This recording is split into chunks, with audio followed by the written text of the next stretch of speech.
বাঙালির সর্বশ্রেষ্ঠ পুজো শারদীয় দুর্গোৎসব আর কিছুদিনের মধ্যেই শুরু হতে যাচ্ছে।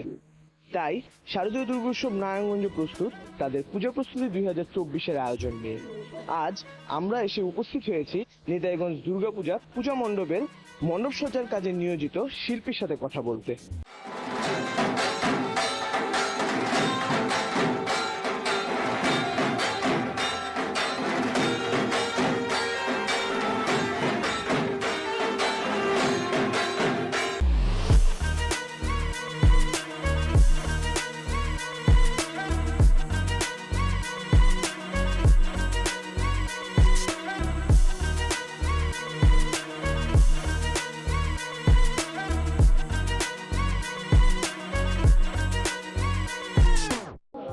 নমস্কার দাদা, প্রথমেই দর্শকদের উদ্দেশ্যে আপনার পরিচয়টা একটু জেনে নিতে যাচ্ছি। আমার নাম গোপাল ঘোষ, আমি ইভেন্ট মেকারের স্বত্বাধিকার।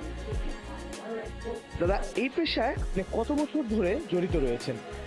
মূলত আমি আপনার 5 বছর ধরে এই পেশায় জড়িত। কার হাত ধরে আপনার এই পেশাতে আসা? পরাগ ভাইয়ের হাত ধরেই এই পেশায় আসা। ওনার থেকে আপনার শিক্ষাটা পেয়েছি।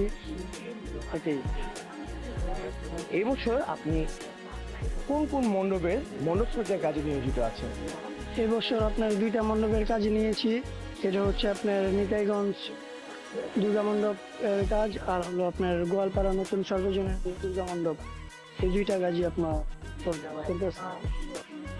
যেহেতু নিতাইগঞ্জ দুর্গাপূজা মণ্ডপে আপনি প্রথমবার কাজ করছেন, সুতরাং দর্শকরা আপনার এই মণ্ডপ সজ্জার কাজে কি নতুনত্ব দেখতে পাবে? নতুনত্ব বলতে আপনার রামায়ণের থিম করতেছি আমরা এই বছর। এখানে আপনার অনেক ধরনের পেন্টিং হচ্ছে, যেমন আপনার পরশুরাম, তারপর আপনার হনুমান, ঠিক আছে, এগুলো মানে বিভিন্ন ধরনের দেবদেবতা নিয়ে আমরা রামায়ণের একটা থিম করতেছি। নিতাইগঞ্জ দুর্গাপূজা মণ্ডপে কি কি বিষয়বস্তু নিয়ে এবছর আপনি কাজ করছেন? এবছর আমাদের মূল উপাদান হচ্ছে আপনার ককশিট। ককশিটের সাথেও আপনার কিছু জিনিস জড়িত আছে, যেমন আপনার বাঁশের চটি, তারপর আপনার মাটির মুসি, তারপরে সুতার কোণ, এগুলা বিভিন্ন জিনিস দিয়ে আমরা এই কাজটা করতেছি। গোয়ালপাড়া সার্বজনীন নতুন পূজা কমিটির যে থিমটি হচ্ছে, ওটার মধ্যে দর্শকরা কি নতুনত্ব দেখবে? ওটার মধ্যে আপনার ছিল যে আপনার গাজীর পটের মানে মূল উপাদানটা, ঠিক আছে, ওইটা ইস্যু করে আমরা ওইটার কাজ করতেছি। এবছর মণ্ডপ সজ্জার কাজগুলো আপনি কবে থেকে শুরু করেছেন? মণ্ডপ সজ্জার কাজগুলো প্রায় আপনার 20-25 দিন আগে থেকে কাজ শুরু করেছি। নিতাইগঞ্জ দুর্গাপূজা মণ্ডপের কাজটি আপনি কবে নাগাদ কমিটির কাছে হস্তান্তর করে দিতে পারবেন? কিছুদিনের মধ্যে আপনার কাজগুলো বুঝিয়ে দেওয়ার চেষ্টা করব। যেহেতু আপনি গোয়ালপাড়া সার্বজনীন নতুন পূজা কমিটির মণ্ডপ সজ্জার কাজে নিয়োজিত আছেন, সুতরাং ওনাদের কাজটা আপনি কবের মধ্যে কমিটির কাছে হস্তান্তর করে দিতে পারবেন? মহালয়ের তৃতীয় দিনের মধ্যে আমরা কাজগুলো বুঝিয়ে দিব। যেহেতু আপনি অনেক বছর যাবতই নারায়ণগঞ্জে মণ্ডপ সজ্জার কাজে নিয়োজিত আছেন, সুতরাং শারদীয় দুর্গোৎসব নারায়ণগঞ্জের মাধ্যমে আমাদের দর্শকবৃন্দদের উদ্দেশ্যে আপনি কি বলতে চান? সবাইকে জানাই আমার অগ্রিম শারদীয় শুভেচ্ছা। সবাই আমার কাজগুলো দেখতে আসবেন, আশা করি আমাদের কাজগুলো ভালো লাগবে। এবার আমাদের কাজগুলোর মধ্যে আপনার নতুনত্ব কিছু থাকবে, এগুলো আপনার সবাই আশা করি আসবেন, দেখবেন আমাদের কাজগুলো।